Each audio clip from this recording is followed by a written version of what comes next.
In this AlignMix video, you will learn how to customize the appearance of your data sets that have been imported into AlignMix. So here on the screen, I've got a file where I've created a hierarchy and also imported account data with 3 numeric data sets.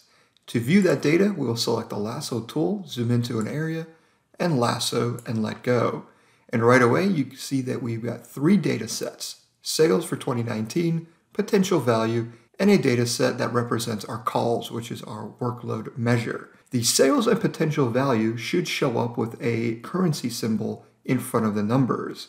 During the import process, AlignMix only imports the numbers. It doesn't import any of those prefixes. So if we wanted to add a prefix that will show the currency symbol, we can do that by clicking here on the data definition button, and that will show all the data sets that have been currently imported or created in this AlignMix file.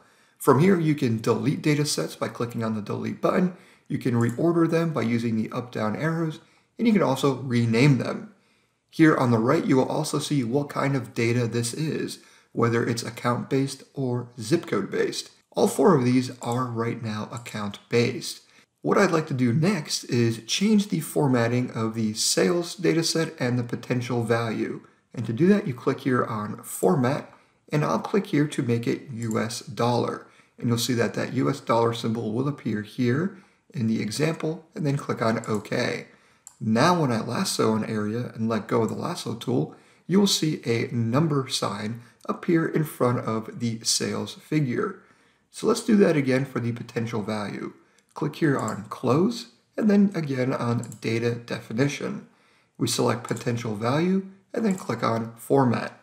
If you were using AlignMix for a different country, and you wanted to use a different currency symbol, you would click here on Custom Format, and then set your custom symbol under prefix or suffix. But in this example, we're going to go back to US dollars, and then click on OK.